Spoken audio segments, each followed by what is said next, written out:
বন্ধুরা, আজকে আমি প্রচুর লতি আর ঢেঁড়স শাক রান্না করব। কিভাবে রান্না করি দেখাবো আজকে। তার জন্য আমি নিয়ে নিই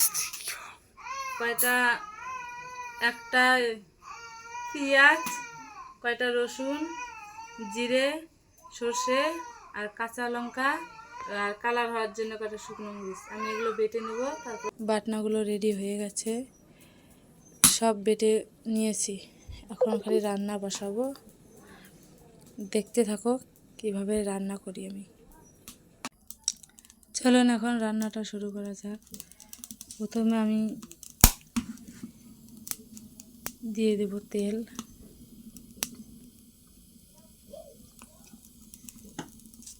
তেলটা একটু গরম হয়ে গেলে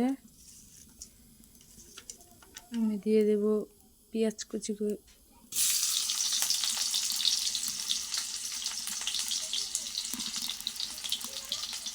আর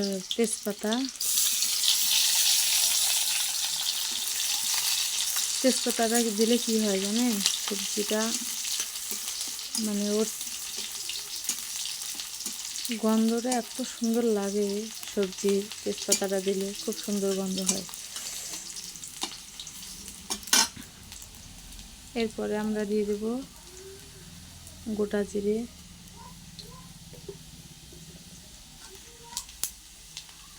এগুলো ভাজা হয়ে গেলে আমি এখন সব বেটে রেখেছি সেগুলো দেব। এইখানে দেখালাম কাঁচা লঙ্কা আর শুকনো লঙ্কা দিয়ে দিয়েছি, একসাথে বেটেছি। আর এইখানে আছে আদা রসুন বাটা, এইখানে আছে সর্ষে আর জিরে। আপনাদেরকে দেখিয়েছি কীভাবে চিকেন নিয়েছি, সেগুলো একসাথে বেটে নিয়েছি। কারণ শিল বাটনাতে বেটেছি, সেগুলো আপনাদের এখানে দেখাইনি। সেগুলো একটু কষিয়ে নেব। তারপরে মেন ব্যাপার হলো এখানে, এটা হলো বাদাম। আমি লাল খোসা ছাড়িয়ে বেটে নিয়েছি, সেটা দেখাতে আপনাদেরকে একদম ভুলে গেছি। বলতেও ভুলে গেছি, দেখাতেও ভুলে গেছি। এগুলো আমি এখন ভালো করে কষিয়ে নেব। কেমন একটু লাগতেছে দেখতে, কালো কালো কেমন যেন লাগতেছে। এখন একটু আমি জল দেব। শিল বাটনাতে বেটেছি তার জল, এগুলো দিয়ে একটু কষিয়ে নেব ভালো করে।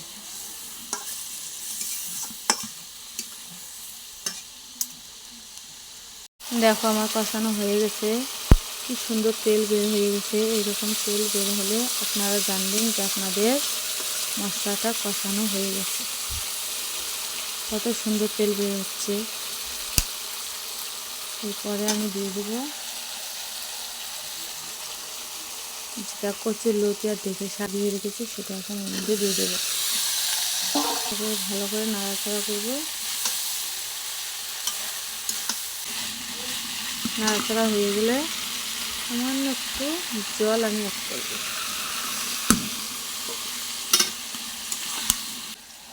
তারপরে এটাকে আমি একটু ঢেকে দেবো। ভালো করে কষানো হয়ে গেলে আমি ঢাকনাটা তুলে দেবো। আমার কষানো হয়ে গেছে।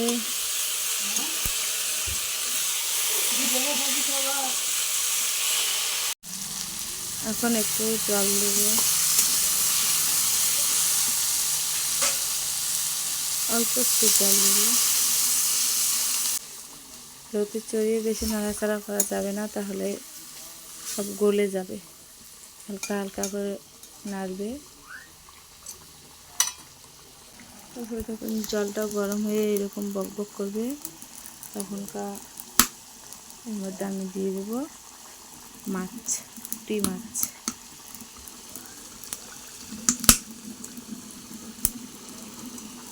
দিয়ে একটু নাড়াচাড়া করে